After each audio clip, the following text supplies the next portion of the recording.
Yeah, I mean, I want to see it again. I didn't see it in the replay yet. We've seen several of those rim attacks at the end of transition like that. I thought that was really what kind of flipped the game around for us, just from an emotional point of view. We needed a really big play, and all credit to Anthony too. Like he didn't start the game the greatest. Like we looked a little kind of sluggish, but he kept at it. And then he knows when guys are out, gets down shorthanded, that he's got to step up. But spectacular play. When you come out with that lineup, Kyle at the 5, what's kind of your guiding mantra to them on both ends of the floor? No, I just want to, literally just fly around and cover for each other, switch as much as we can, get into the ball, be disruptive, swarm, and then just kind of compete. I mean, we wanted to get. It was a pretty easy decision, move Kyle to the 5, bring in Nikhil, who's played so well for us. I thought in many ways that kind of got us off a great start. I think we started the quarter 8-2 right away, and that was kind of really the momentum swing. Do you have an initial update on us? No, I don't have anything more than just kind of a head injury. So I have no idea. So. Is he good enough to fly back with you guys tonight? I have not seen him or talked to any medical people on my way here. So, J-Mac this year, 46%, I think, from 3-point range. Yeah. 3 big ones for you again tonight. Yep. Has he put in any changes to his shot or anything like that from last year, or what's maybe really working for him? Yeah, you know what I think it is? I think, well, first of all, he's getting a lot of great looks. We're really finding him in space.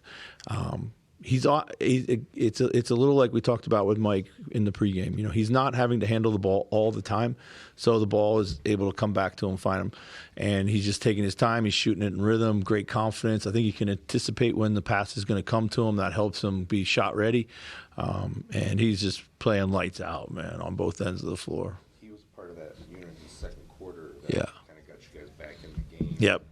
It kind of seems like even if he's not necessarily generating quick pace or play, it seems like just the team as a whole picks up whenever he's on the floor. Well, Do you sense that as well? yeah, I mean, he does a lot of things that, everybody brings certain qualities, but he digs out a lot of 50-50 balls. He does pick up the pace. It doesn't necessarily lead to run-outs and lay-ins, but it does put the defense on their heels a little bit more. He gets to the heart of the defense pretty well. He knows our offense so well now, being in it for 3.5 years, that he knows exactly, kind of how to run the game. So, and that plus his shooting and his defense, I'm just really, really pleased with the way he's battling. He's always battled defensively, but he's oftentimes now giving up even more sides than ever.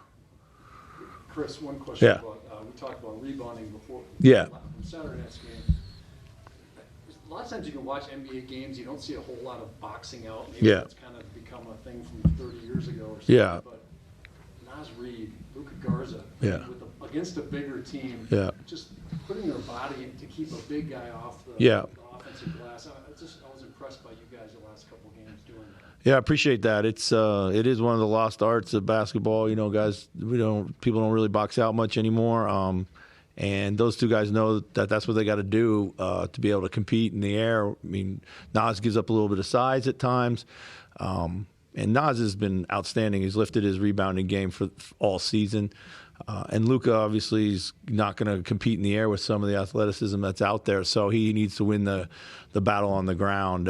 So, yeah, those guys did a great job in this little series here, so for sure.